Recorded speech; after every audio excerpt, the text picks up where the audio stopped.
I'm Kevin Farmer from Farmer Equipment Sales. Today we're going to be discussing the Ducar 5-inch chipper, some of its features, and then I'm going to walk you through the process of doing the assembly and initial service work and first startup. The Ducar 5-inch chipper features a electric start 420cc 15 horsepower gas engine. It's a handlebar here for moving it around by hand. Pneumatic tires for easy rolling over uneven terrain. Tow bar here that comes with it standard. The tow bar is installed right here, and then the chipper tips up like this when you tow it. The discharge chute is adjustable deflector and rotation.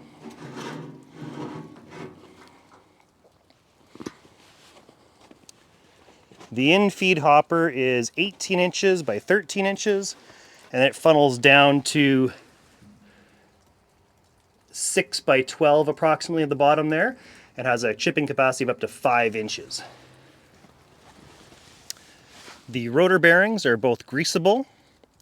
The discharge chute and in-feed hopper both easily removable with 2 bolts each, giving you excellent access to the drum for service of the knives. Has an emergency stop button built in here. Electric key start with a built-in onboard battery. The engine has low oil shutdown to protect itself. Should it run low on oil, it'll turn itself off automatically. It is directly driven by 2 V-belts inside this cover here.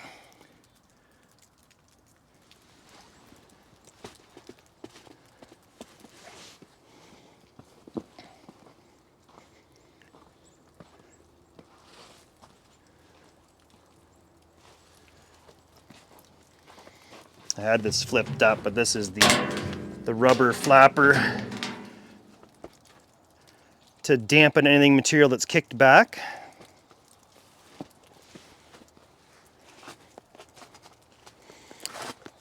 Anyway, let's go to the shop and we'll get one of these assembled. I'll show you that process.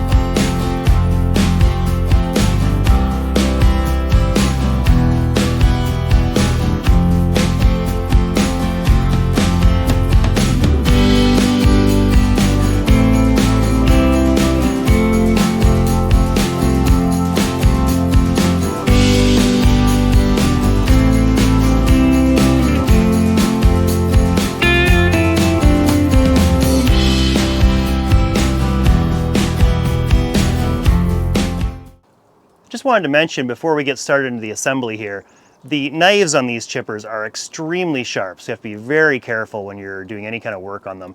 Make sure you always use the special tool that's included to turn the rotor and never put your hands anywhere near the sharp edges. Okay, so the first thing we're going to do is get our crate unpackaged and have a look at all our pieces.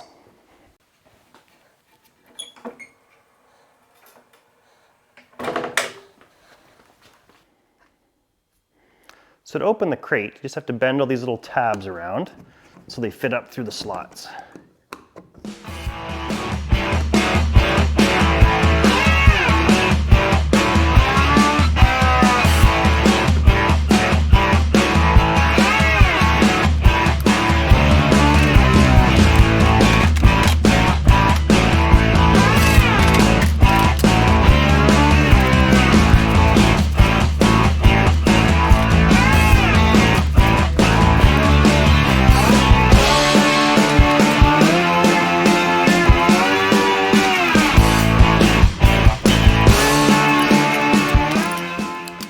So there's what you get for parts packaged in with it. Get the 2 tires. This is the tow bar here. You get some safety equipment, some gloves, safety goggles, earmuffs, toolkit, the owner's manual for the engine and for the machine itself. This orange part is the handlebar that'll be moving it by hand. This one right here is a special tool that you use to turn the drum so you don't have to put your fingers anywhere near the sharp parts while you're doing any service on that part and adjusting it. And here is the discharge chute and the infeed hopper. Okay, so now I'm going to lift this up, get it off of the pallet, get the wheels on, and start checking it over. I like to, as well as assembling it, give it a little bit of a check over as I work on it too. So I usually go over most of the nuts and bolts and just make sure that everything is tightened.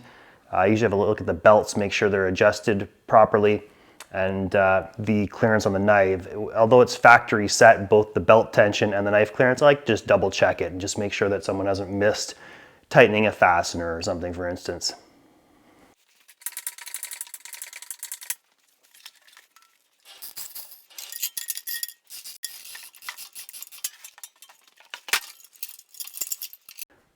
Just wanted to mention, before I go ahead and put the wheel on here too, that in this little box here is a motorcycle type battery. That's what provides your electric start. So if there's anything you need to do to this battery or want to check it out or service it in the future, to get that door open all the way and actually get the battery out, this wheel has to be taken off. So to get that wheel off, it's just one 13mm bolt. So it's a pretty simple thing to do, but it does require that to be off to get full access to the battery.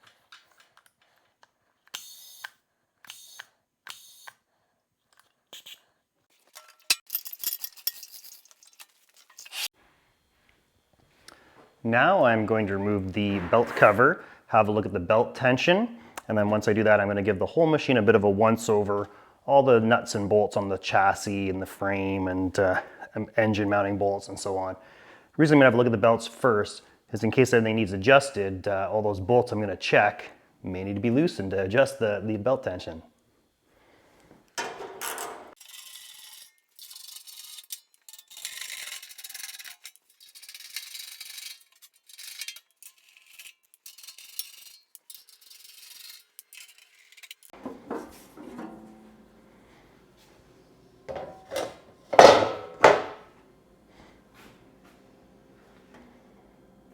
That belt tension's about right.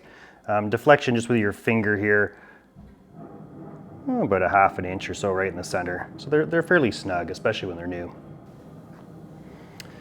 There was recently a service bulletin out about this bolt right here possibly being loose too. So I want to take special care to make sure that this bolt is tightened up, as well as a set screw in behind here that holds this pulley to the engine's crankshaft.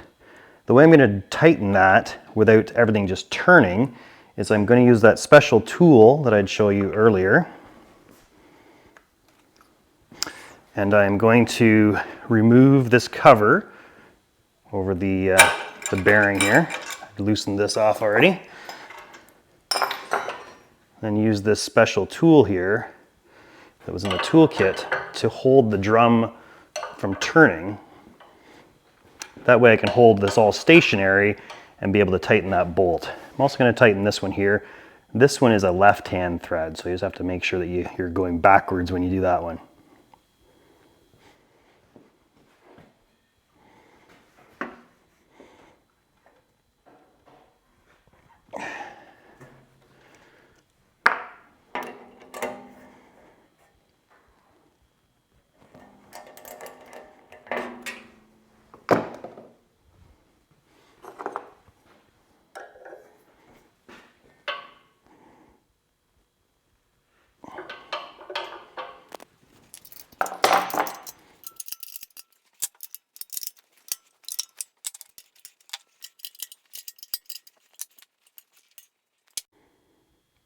Okay, so when it comes to the chipping drum, a few things I want to mention here. First is that the knives are extremely sharp, and you don't ever want to put your hand in here to ever rotate the rotor. You want to make sure you take this cover off, use the special tool. Don't put your fingers anywhere near there because they are razor sharp. Secondly, before you check any of this stuff in the drum, check all the mounting hardware on the outside. The bolts here, as well as the other side. The little set screws in here on the bearings. These two little spacer pieces here with the M8 bolt heads here. Check all that stuff first. Also here, there's Allen key hex head fasteners underneath there. And those are for the ledger plate or the bed knife.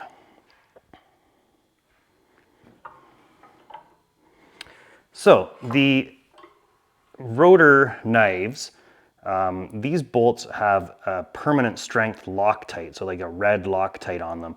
So you don't actually want to rotate these, but you also want to just check that they are actually snugged down, they haven't been missed. So what I do there is I just check them, just to make sure that they're tight, without really putting a lot of force on them.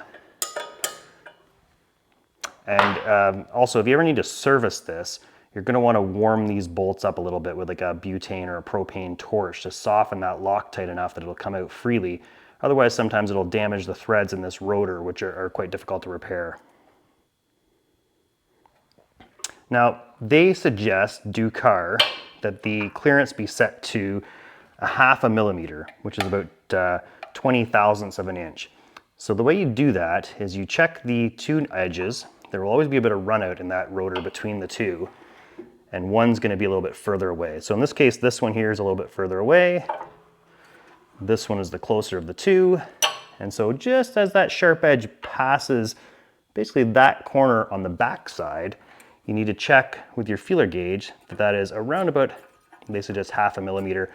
I go with anything between 20 thousandths and 32 thousandths of an inch. So in this case, the 20 thou goes, the 32 will not.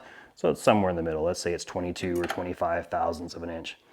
Another thing that I've noticed on all these ones is as this part here is formed and welded on, it's always going to be a little bit warped like this. And so what that means is that you're going to be able to get your 1/2 millimeter, 20 thousandths in the center, but it's always going to be a little bit wider at the outside edges. It's completely normal, doesn't cause any problems, nothing to worry about, as well as the difference between this knife and the other one. This knife is set to about 22 or 25 thousandths of an inch. The other side might be closer to 40, but that's fine. You just set the closest of the two. So basically with this, check these are tight without really putting a lot of force on them so you don't break the seal the Loctite is making. And then also check the ledger plate bed knife, hex head, Allen key hex bolts underneath here are tight. And they should all be pretty close by the factory setting. I don't very often ever change any of these. They're usually just good to run the way they are. Okay, just before I put the belt cover on here, I'm just going to take a second and put some grease in these main rotor bearings here.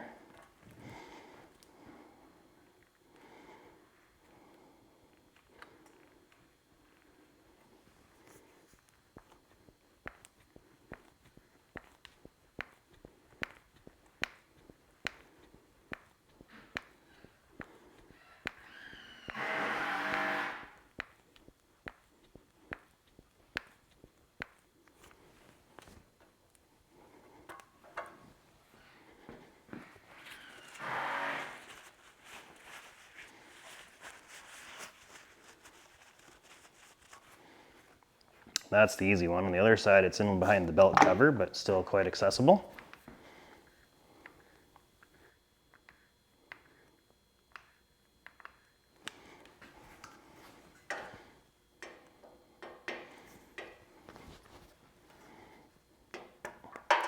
Okay, so everything's looking good here as far as belt adjustment, rotor knife adjustment, and all the hardware throughout, mounting hardware for the engine, for the frame and chassis. We've greased the bearings. Gonna go ahead now and put the belt cover on, then we'll get the handlebar and the hopper and chute on.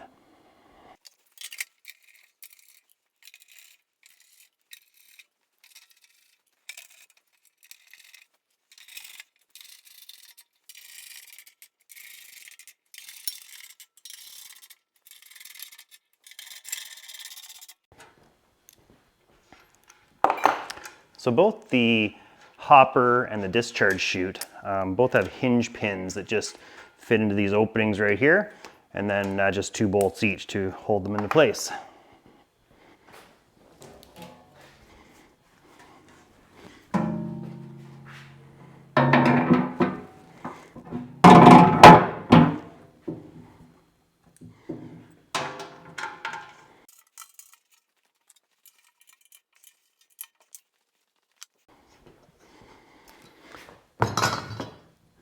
The handlebar here comes with just like thumb screws, plastic knobs to hold it on here, so you can easily put it on and off.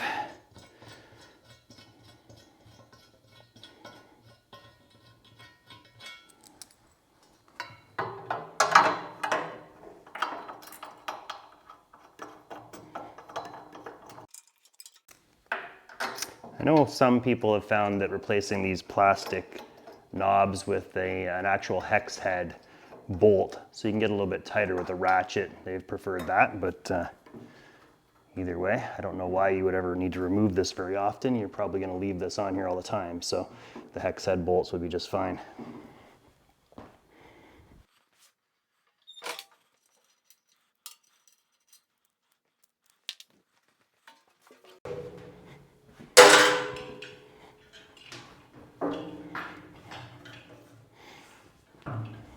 This part is a little bit awkward. You might want a second set of hands to help you with this.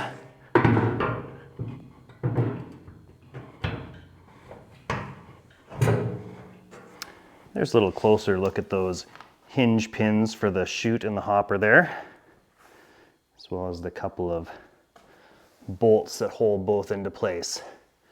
I'm also going to go ahead now and reinstall this cover right here and the 2 bolts that I took out.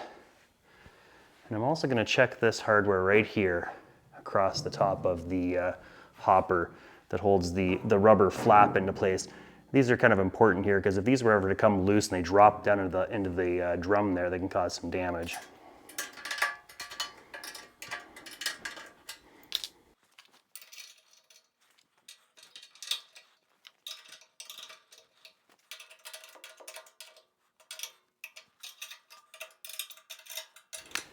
So next we will fill the engine oil. Just take out this yellow filler cap here on the front side of the engine. I find if you have a cap like this, it makes it a lot easier to fill it up without spilling. Just gonna stick a couple rags in there to catch any drips. And this is gonna take between 1 1/4 and 1 1/2 liters of 10W30. So you just fill it to the top of this thread, basically till you can't get any more in.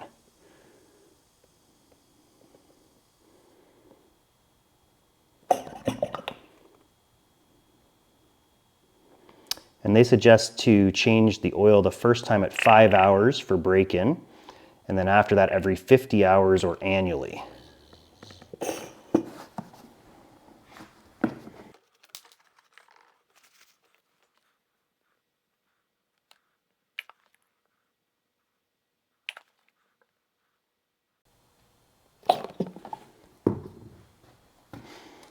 There we go. So it's full now till it wants to start to run back out slightly. That is the correct level.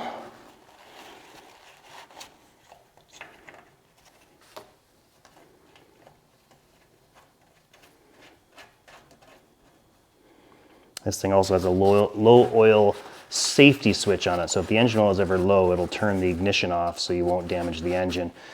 Same is true if you haven't filled it enough, it will not let you start it until it is full of the right level.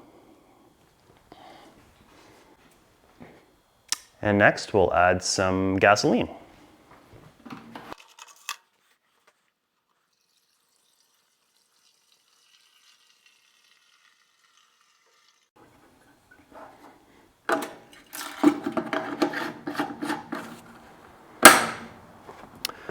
Okay, so we should be all set for our first startup now.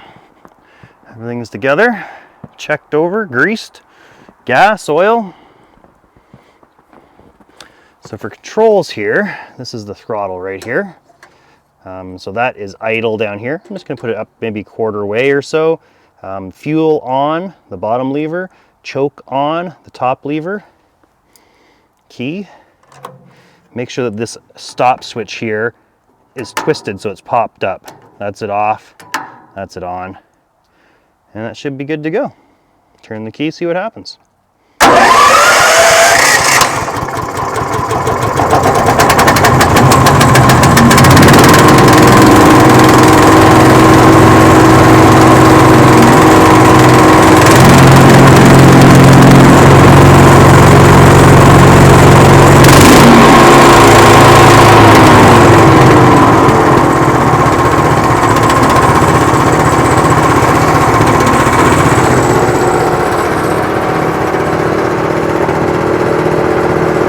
Just gonna check and make sure all the safety shutdowns are working properly.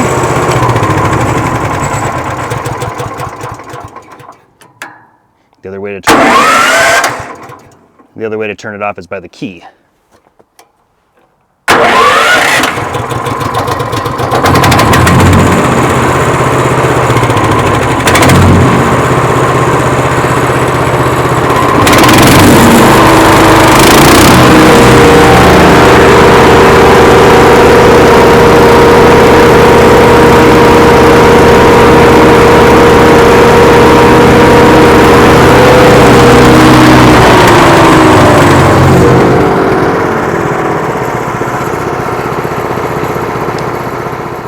So that does it for the assembly initial startup on the Ducar 5-inch wood chipper. I would suggest that after you've run this thing for the first half hour to hour, that you revisit a lot of these pieces of hardware, just make sure that everything's staying tight. I would actually go through all the checks that I just did there as far as hardware being tight on everything on the whole machine. Also, don't forget, at 5 hours, they suggest you do your first break-in oil change. And the bearings here, the owner's manual isn't very clear about that. It suggests every 500 hours, which is way too much. I would grease those as much as every 5 hours, a pump or two, to make sure that they're staying well lubricated. And if you do the engine oil changes at 50 hours, keep these bearings greased. Air filter, check it at least every 50 hours or so. Spark plug occasionally. This thing will give you lots of good years of service. Thank you for taking the time to watch our video today. If you would please click the subscribe button and the like button. Both those would really help us out to grow our channel. We really appreciate your time. Thanks for watching. Now that's farmer approved.